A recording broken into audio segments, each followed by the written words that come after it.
আমার খুব কষ্ট হলো মমতা ব্যানার্জিকে দেখে কালীঘাটের মন্দিরের চুপচাপ লাইনে দাঁড়িয়ে আছেন, কেউ ডাকছে না, কেউ রাস্তা খালি করছে না, জেনারেল পাবলিক আসছে, উনি সিঁড়ির নিচে দাঁড়িয়ে আছেন।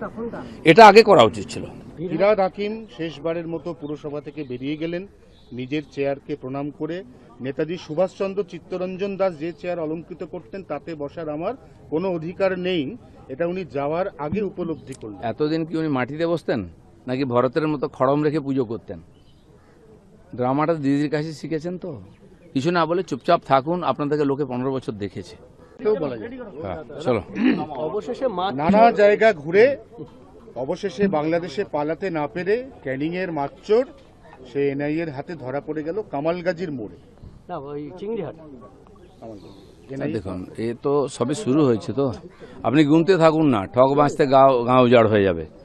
1-1.5 হাজার লোককে ইমিডিয়েট অ্যারেস্ট করা উচিত, যারা অত্যন্ত অপরাধী, অত্যাচারী, লুটেরা। মানুষের প্রচণ্ড ক্ষোভ আছে এদের বিরুদ্ধে, আর এই জন্য ওদের অ্যারেস্ট করা দরকার আছে।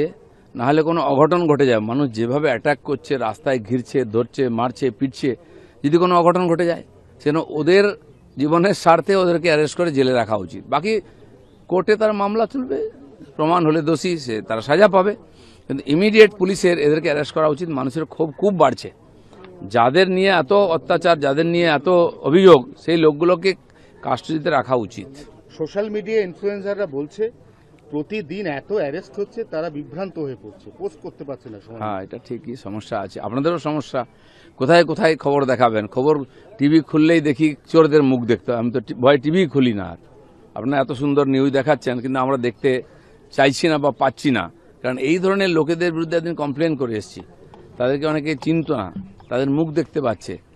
সংবাদ মাধ্যমে যদি এই চোরদের মুখ ভরে যায় সকাল থেকে রাত অবধি, আমাদের পক্ষেও খুব মুশকিল। যারা সংবাদ দেখা, অনেকের একটা নেশা আছে, সারাদিন বিভিন্ন চ্যানেল ঘুরিয়ে ঘুরে দেখেন, তারাও বোর হয়ে যাচ্ছেন। অভিষেক ব্যানার্জি ডানা ছাটা হলো। অভিষেক ব্যানার্জিকে সঙ্গে আগলে রাখতে গিয়ে মমতা বন্দ্যোপাধ্যায়ের দল উঠে যাব করছে। এই অবস্থায় দোলা সেন এবং তার সঙ্গে সায়নী ঘোষ, তাদেরকে সহকারীর দায়িত্ব দেওয়া হলো অভিষেকের সঙ্গে। দেখুন, যেটা সম্ভাবনা সবাই বলেছিলেন যে টিপু মানে অখিলেশ বাবু যেটা করেছিলেন সমাজবাদী পার্টি নিয়ে, বাপকেই সরিয়ে দিয়ে দখল করে নিলেন, সবাই ভেবেছিল পশ্চিমবাংলায় সেই ধরনের একটা সিন হবে, কিন্তু মহারাষ্ট্রের সিন দেখতে পেলাম, উত্তরপ্রদেশের সিন হলো না। যা দেখলাম ওদের পার্টিদের কথা শুনে মনে হচ্ছে যে ক্ষোভটা ছোটবাবুর উপরে বেশি।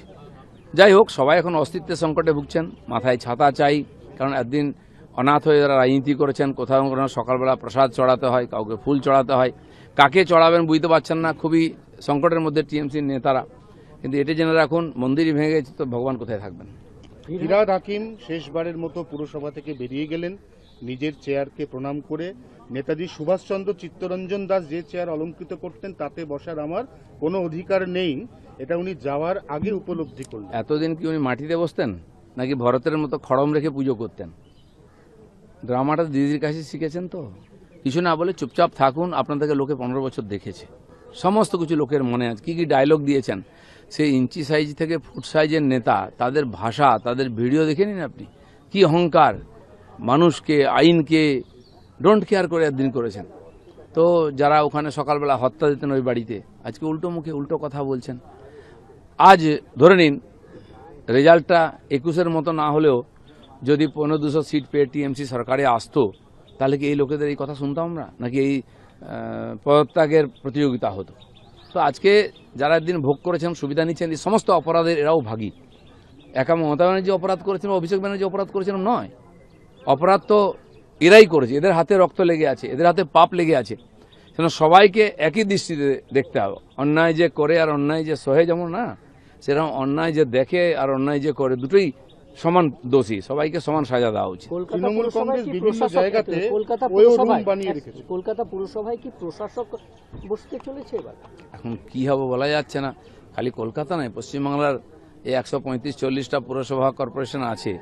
দেখুন, হাওড়ার মতো পুরসভায় 8 বছর নির্বাচন নেই, দুর্গাপুরের কর্পোরেশনে এরকম 5-6 বছর নির্বাচন নেই। কি সরকার চলছিল এতদিন? এদের তো আগে যাওয়া উচিত ছিল, মানুষ শেষ পর্যন্ত সহ্য করতে না পেরে পাঠিয়েছেন। সেজন্য আমার যেটা মনে হচ্ছে সবই পরিষ্কার হবে, আগামী নভেম্বরের দিকে হয়তো সমস্ত পুরসভা নির্বাচনও হতে পারে। ক্লাবে ক্লাবে বিভিন্ন জায়গায় কলেজের ভেতরে তৃণমূল কংগ্রেসের নেতারা দারুণ দারুণ ঘর বানিয়েছেন, এসি ঘর, নরম বিছানা, দামি বাথরুম। আপনাকে আমি তথ্য দিই, হসপিটালের মধ্যে শাড়ির দোকান তৈরি হয়েছে, তারপরে ওখানে স্পা তৈরি হয়েছে। এই যে কালচারটা, পয়সা লুটো, খাও, ফুর্তি করো, ক্লাবের ভিতর থেকে টাকা, ইউনিয়ন রুম থেকে কাঁড়ি কাঁড়ি টাকা পাওয়া যাচ্ছে, মদের বোতল পাওয়া যাচ্ছে ক্লাবের ভিতর থেকে, পাবলিককে উদ্ধার করছে। যে জানে পুলিশ কিন্তু এখন হাত লাগাচ্ছে না। কিসের প্রভু ভক্তি জানি না, প্রভুর বিদায় হয়ে গেছে, ভক্তি যায়নি। পুলিশকে আরও সক্রিয় হতে হবে, নাহলে পুলিশকেও লোকে একই দৃষ্টিতে থাকবে, তাদের সঙ্গেও একই রকম ব্যবহার করতে পারে লোকে। জয়প্রকাশ মজুমদার পুলিশের গাড়ি থেকে নামতে চাইছেন না, পুলিশ বোঝাচ্ছে আপনি দাদা নামুন, আপনাকে কোর্টে নিয়ে যাব। জয়প্রকাশ বলছে নামলি তো ডিম মারবে, আমি নামবো, হাত জোর করে পুলিশকে বলছে আমার নামাবেন না, নামালে ডিম মারবে। তার টিএমসির নেতারা এখন কাঁচা ডিম খাচ্ছেন, সেদ্ধ করারও সময় নাই। এই ধরনের লোকেরা কি ধরনের স্টেটমেন্ট দিত আপনারা দেখেন। মানুষকে এত বোকা ভাবেন এরা, যে হচ্ছে যা ইচ্ছা করুক উপর দিয়ে মারিয়ে চলে যাব, দিনের পর দিন মানুষ কিছু করবে না। ভারতের গণতন্ত্র আর ভারতের জনগণ কত সজাগ সেটা মানুষ দেখিয়ে দিয়েছে। বাকি যাদের যেখানে যাওয়ার নিশ্চয়ই যাবে, সেটা আইন নিয়ে যাবে। দাদা 1 মাস হয়ে গেল, এখনো মন্ত্রিসভা হয়েছে, কিন্তু দায়িত্ব বন্টন কবে হবে? সবাই 1 মাস কোথায় হলো? প্রথম শপথ নিয়ে আমরা 9 তারিখ, তারপরে চলছে। সরকার তো কাজ করছে, মন্ত্রিসভা হলে কি 43 জন হবে, কি 33 জন হবে, কি কতজন হবে সেটা তো নির্ভর করছে। তো মন্ত্রিসভার যে ক্যাবিনেট তারা ডিসিশন নিচ্ছেন, যে কাজগুলো পেন্ডিং ছিল সেগুলো সরকার ডিসিশন নিচ্ছে, পাস হয়ে যাচ্ছে, কাজ শুরু হয়ে যাচ্ছে। এই মাস থেকে যত পেন্ডিং কাজ, কেন্দ্র সরকারের যত প্রকল্পের কাজ সব শুরু হয়ে যাচ্ছে। কাল পরশু, আজকে দিল্লিতে বৈঠক হবে, আমরা এখান থেকে ভিসিতে থাকব, এবং কাল থেকে যে জিরামজি, বর্তমান নারেগা হবে এই মাসে, পরের মাস থেকে জিরামজি শুরু হয়ে যাবে। সড়ক যোজনার টাকা এসে যাচ্ছে, কাজ শুরু হয়ে যাবে। আবাস যোজনা, শৌচালয়, সব কাজ শুরু হবে একসঙ্গে। তো এটা শুরু হয়ে গেলে তখন মন্ত্রীদের দায়িত্ব দেবে, তারা আবার আস্তে আস্তে সমস্ত দায়িত্ব বুঝে নেবেন।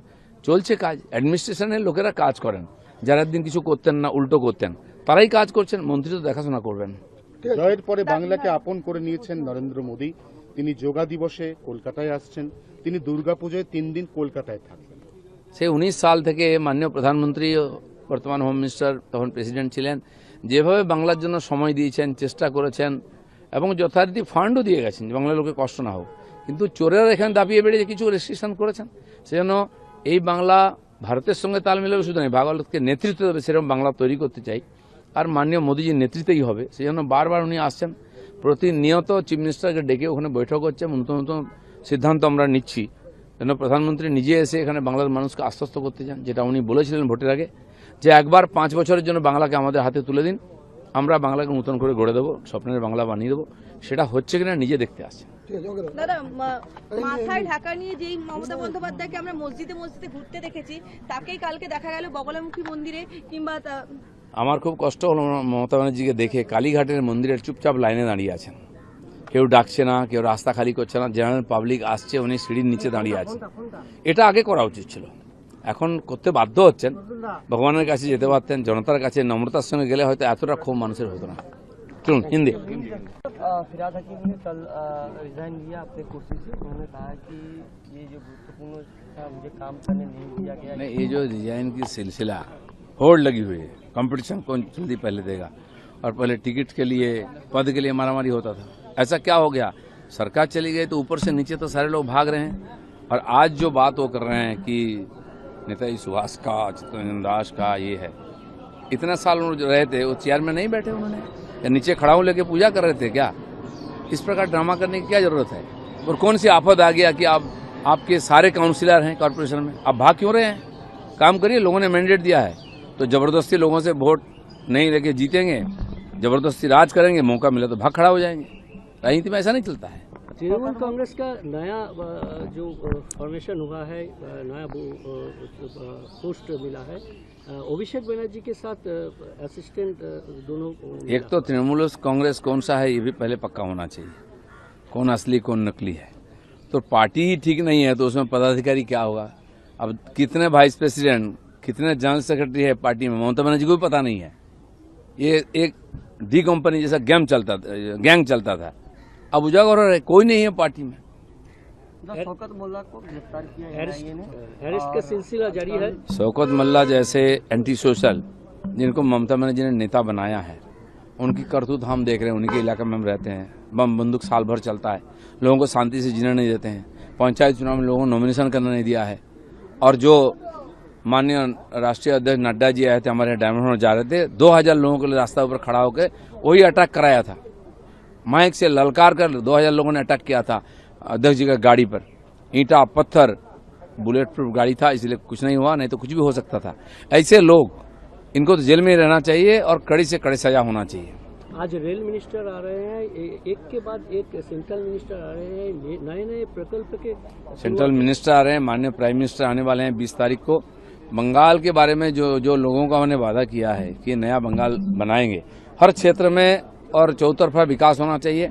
1 महीना नहीं हुआ अभी तक, जितने निर्णय सरकार ली है, शायद ही इतिहास में कोई सरकार इतना काम किया है इतने कम समय में। काफी भोज पर तृणमूल कांग्रेस ने अपने पार्टी के एलओपी बनाए हैं लोकसभा में, क्या बोलेंगे अभिषेक? अब लोकसभा में भी पार्टी कब तक एक रहेगा, कौन लीडर रहेगा, अब देखते रहिए क्या होता है। किसी को भी बनाए क्या फर्क पड़ता है। ममता बनर्जी ने जब कल बैठक बुलाई तो वहाँ पर फिर कई विधायक नहीं पहुंचे, क्या लग रहा है कि धीरे धीरे कोई आएंगे? विधायक समझ नहीं पा रहे हैं कि कालीघाट वाले टीएमसी में के साथ रहें कि विधानसभा वाला टीएमसी में जाएं, तो उनको निर्णय लेना दीजिए।